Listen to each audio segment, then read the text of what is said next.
They took us, then they separated us from each other. First, they shot my father. After that, they martyred 2 of my brothers.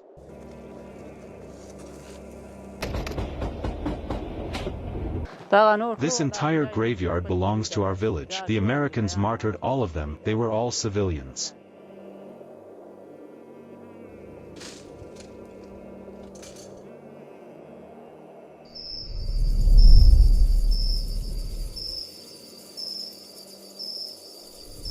Musafir Shaheed.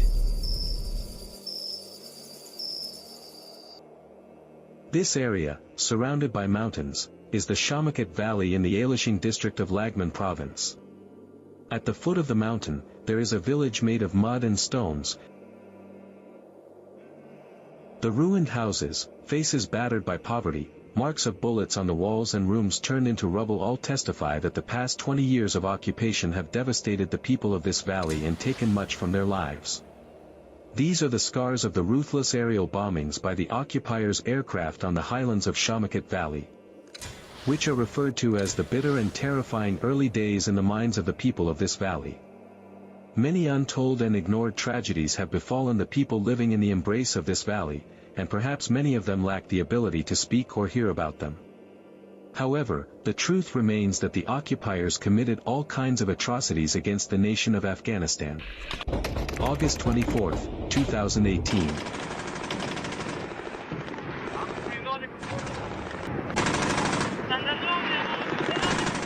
The nights in Charkh Valley were linked to death, and the people of Nazar Muhammad Kale village would seek refuge in the mountains at night.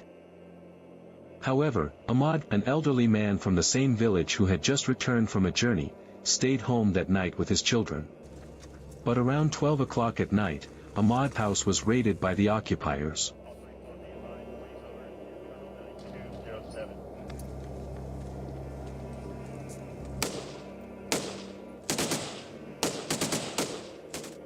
Along with Ahmad, his 2 brave sons were also drenched in blood, and by morning, the door of a poor and helpless family was carrying 3 coffins. Mohammadullah is one of Ahmad's surviving sons who was a child during the raid and was relocated to another place along with the women of the family.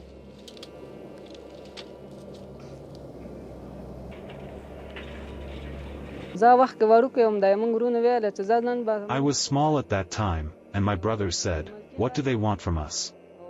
We are civilians, go to sleep." When it was 12 o'clock at night, the Americans raided. The raid came to the house at night. They took the people outside, and separated the children from them. First, they shot my father, then they martyred my 2 brothers. They took us away from the house, planted explosive materials around it, and set off an explosion. They destroyed our house and martyred my family members. Here, one of my brothers named Nemat was martyred, here my other brother named Wahid was martyred, and here my father was martyred. When we arrived in the morning, they had broken them into pieces. We took them and placed them on bedsteads. It was a very bad situation, and we took them to the clinic. The wounds were very severe, and they had been badly hurt.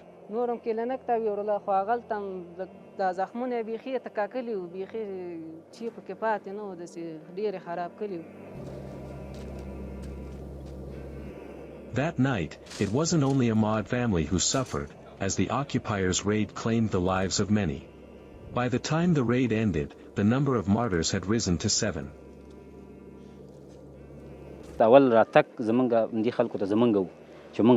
When we arrived, the people were telling us, they came to us first, and we reached them.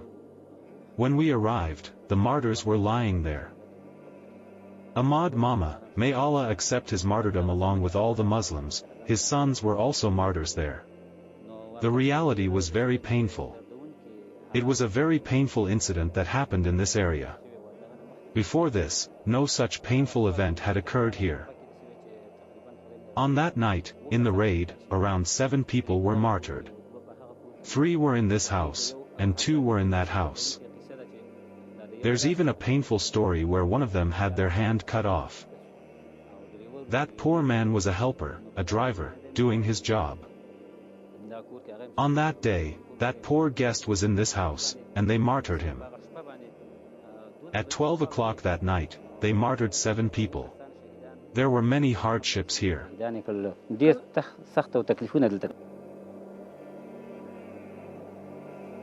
Mohammedullah show us the graves of his family's martyrs in this cemetery here. It's not only the graves of Mohammedullah's martyred family members, but this sacred cemetery is the eternal resting place of many who were martyred at the hands of the occupiers. This is the grave of the martyr Zar Muhammad, where explosive materials were placed on his hand. This is the grave of the martyr Nemat, who was martyred in the raid. This is my father's grave, and this is my other brother's grave. This is my uncle's grave. The rest of the entire graveyard belongs to our village. They were all martyred by the Americans. They were all civilians. This house was also part of the sacrifice of that night's raid. Although Mr. Jalad and Muhammad had left the village in fear of the raid, their nephew remained behind as a host to a guest and stayed in the house with him. The story goes like this. The incident happened on a Friday night in the year 2019. They conducted the raid here. One of the guests was with us. One was my nephew, named Sulla. The Americans took him. They placed explosive materials on his hand and detonated it. The guest had also arrived, and he had brought a horse with him. He was also here. He was our son-in-law. And they also martyred our nephew.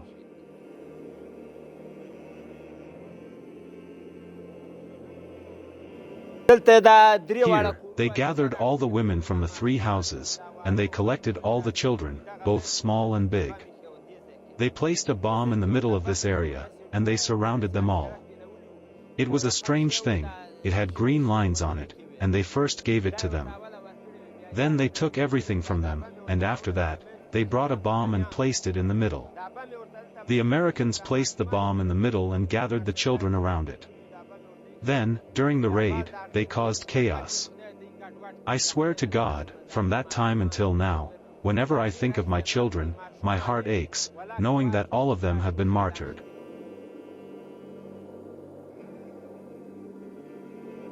Zalmai, an elderly man, is a member of another family. On the night of that raid, a drone strike by the occupiers targeted his house, and one of his brothers was martyred in the attack. The marks of the dropped bomb's explosion are still visible on the blanket of the house, and Zalmai has kept them as a symbol of that injury and in memory of his martyred brother.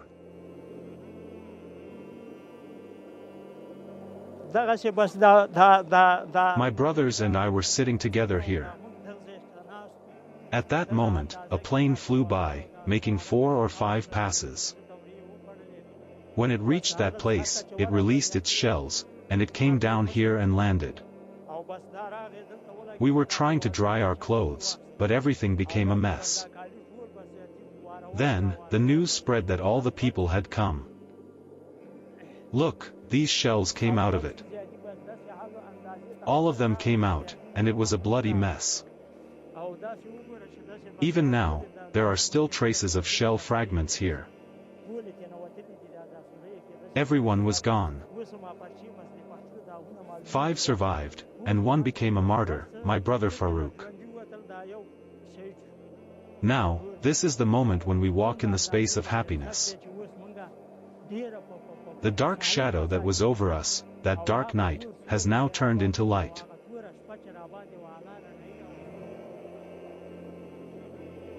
The cruelty and brutality of the foreign occupiers' helplessness forced the residents of every affected area to take up arms in defense of themselves and others. This was the only remaining choice to rescue themselves, their families, and the homeless families from the clutches of the invaders. Defending their religion, country, and people is embedded in the bloodline of the Afghans, and there is a chapter in the history of the world's great powers where the deeds of the Afghans are preserved.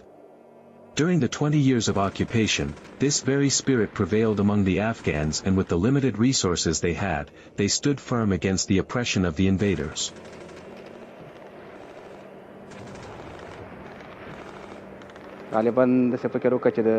Almost in 1984, 1985, and 1986, we started our practical work for jihad. At that time, the Mujahideen were very few. Because these were the early days, and the Americans, when they arrived, did a lot of propaganda, telling the people all sorts of things. Despite that, the people developed this passion and rose up, starting jihad against the Americans. At that time, the Americans had a center in Logar, called the PRT, where they lived. From there, they built bases, which were in places like Kali Najal and in other different areas. Their bases were established. One area that was under the control of the Mujahideen was the Shamakat area. I am a witness of that time. In that area, and in other places, the Mujahideen had their centers. The Mujahideen would live in these areas. They would come down and set up ambushes in these areas, fighting the enemy and having battles with them. The number of Mujahideen at that time was about 30 or 35, the number of Mujahideen was not that large. The enemy's propaganda was such that they claimed they could hit even 1 inch of land. The Mujahideen were very concerned, but they still gathered the courage to start Fidai attack at that time.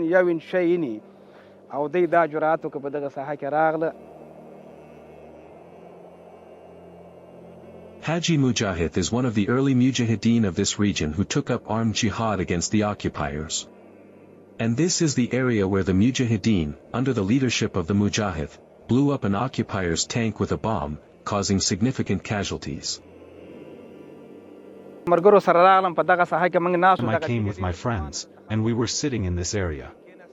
There were old rocks here, placed by the people long ago. My friends sat down in this place. In this area, a bomb had been planted, and the American forces passed through. It was a very large force or convoy, and the traces of it are still visible. Here, they hit a tank with a bomb, and look, the signs and traces are still here. One of them is a small tank, and the other is a large American tank, and these are the marks of the American tank. The glass is from the tank, which was burned here.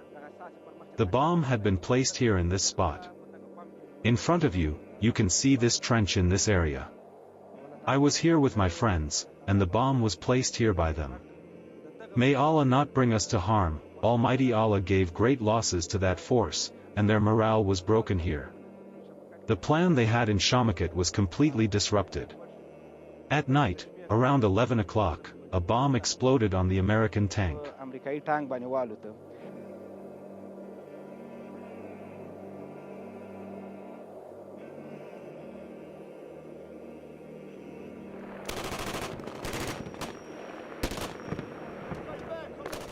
Now, the reach of the occupation has ended, but the grim image of the invaders' crime still lingers in the ruined homes of this village. Moreover, some of the residents of this area have been suffering from mental illnesses for years, bearing the torment caused by these hardships. There have been many raids in these areas, there has been bombing, and many people have been injured. Some have been disabled. Look at this boy, he himself is disabled, he was bombed, and he got disabled in this bombing. Some people have severe nervous problems, they have completely lost their mental stability. Some people are badly injured. People have seen a lot of harm, suffering, and hardship. Now, inshallah, the Islamic Emirate is here, and we are very pleased with it, and we are very grateful. They always come and ask about us.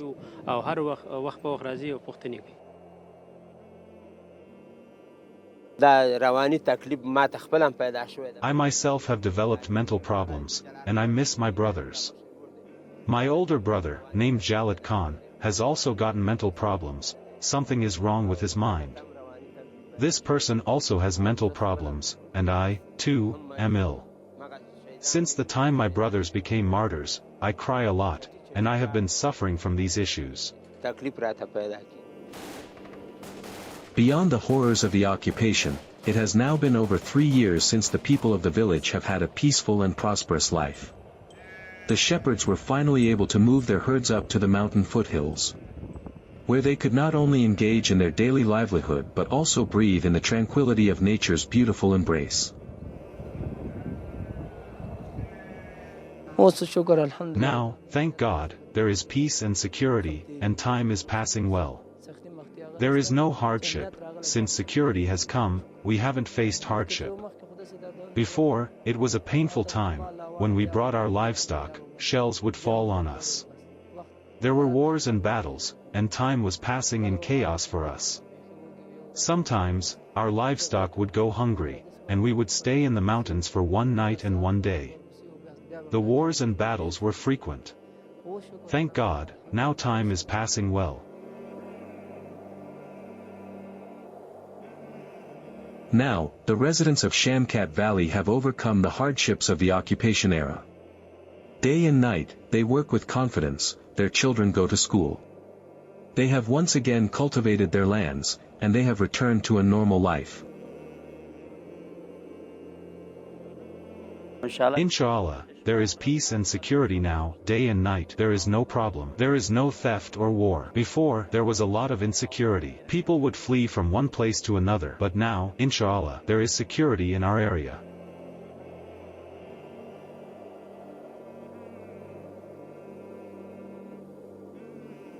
Before, there were wars and it was impossible to reach the school. Now, it's been 3 years of peace, and it's better. People are coming to the school. Students are coming now. Before, no one would come. There were wars and raids. We would be sitting in the school, and suddenly, a raid would come. They would shoot, and half of us would run to one side, and half would run to the other side. The teachers would leave the school. Now, there is peace and security. We can go to school and return home safely.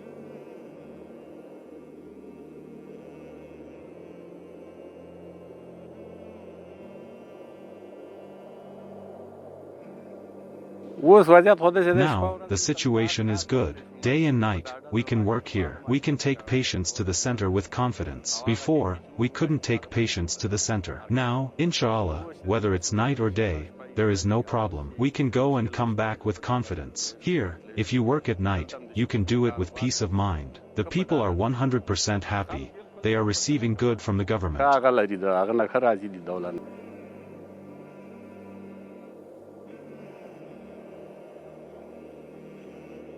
There is no longer the fear of night raids, and no one leaves their home in terror as darkness falls. Everyone carries on with their daily tasks in the embrace of peace.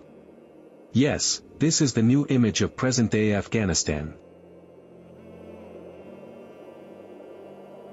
As a national, independent, and dedicated media outlet, we reflect the voice of the people.